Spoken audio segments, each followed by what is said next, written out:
শীতকালীন পিঠাপুলির আয়োজনে আজকে রান্না করেছি গুড়ের ক্ষীর। কি নতুন নাম শুনছেন?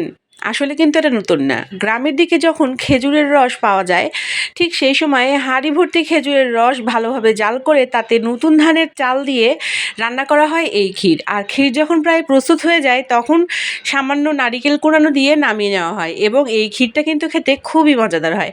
যারা এই ক্ষীরটা খেয়েছেন তারা হয়তো আজকে আমার এই রেসিপিটা বুঝতে পারবেন। তো আমি প্রথমে ১ পোয়া পরিমাণ চাল নিয়ে নিয়েছি আর তাতে দিয়ে দিচ্ছি সামান্য পরিমাণ পানি, লবণ এবং তেজপাতা ও দারুচিনি এলাচ দিয়ে এটা সেদ্ধ হওয়ার জন্য বসিয়ে দিচ্ছি। তবে সেদ্ধ হওয়ার জন্য একবারে বসিয়ে দিলে হবে না, মাঝে মাঝে কিন্তু এটা নাড়তে হবে। আর এই রেসিপিটা যেহেতু মূল উপকরণ থাকে খেজুরের রস, আমার কাছে আমি শহরে থাকি সেহেতু খেজুরের রস আমার কাছে কালেক্ট করা সম্ভব হয়নি, তাই আমি গুড় আর পানি জাল করে একটা খেজুরের রস তৈরি করেছি।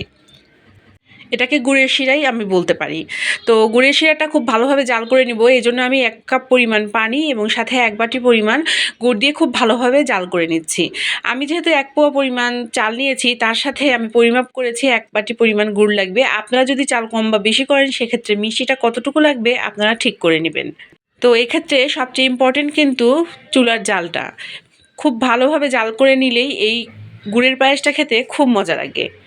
এই গুড়ের পায়েস বা খেজুরের রসের পায়েসের সাথে অনেকের অনেক স্মৃতি জড়িয়ে থাকতে পারে। এখনও যদিও অনেক আমরা আধুনিক হয়ে গেছি তারপরেও কিন্তু প্রায় অনেক গ্রামেই বা গ্রামের বাড়িতেই দেখা যায় নতুন ধানের যখন চাল ওঠে এবং শীতের সময় যখন খেজুরের রস পাওয়া যায় এই পিঠাটা অনেক তৈরি করা হয়। এই পায়েসটাতে কোনো দুধ ব্যবহার করা হয় না, কিন্তু স্বাদ কিন্তু খুব দারুণ হয়। আর এই পায়েসের সবচেয়ে দারুণ যে বিষয়টা সেটা হচ্ছে এটার স্মেলটা। আমি খেজুরের গুড় দিয়ে যদিও শিরা তৈরি করে তারপরে এই পায়েসটাতে অ্যাড করেছি, তারপরেও আমার পুরো বাড়ি খেজুরের গুড়ের গন্ধে ম ম করছে। টাটকা রস জাল করে যদি এই পায়েসটা তৈরি করেন তাহলে বুঝতে পারবেন যে এই পায়েসটা খেতে কত মজা লাগে। এখন সেদ্ধ চাল আর গুড়ের শিরাটা আমি খুব ভালোভাবে মিশিয়ে আবারও ভালোভাবে জাল করে নিব। আমি আগেই বলেছিলাম যে খুব ভালোভাবে ফুটিয়ে জাল করার উপরেই কিন্তু এই পায়েসটার বা এই গুড়ের ক্ষীরটার টেস্ট ডিপেন্ড করে। আর দেখেন আমার এই ক্ষীরটা কিন্তু খুব ভালোভাবে ফুটে এসেছে আর এখন আমি কুড়িয়ে রাখা নারিকেল এর সাথে অ্যাড করে দিচ্ছি। আপনারা এই নারিকেলটা স্কিপ করবেন না, কেননা এই গুড়ের ক্ষীরে নারিকেলটা যখন পড়ে তাতেই বেশি স্বাদ হয়।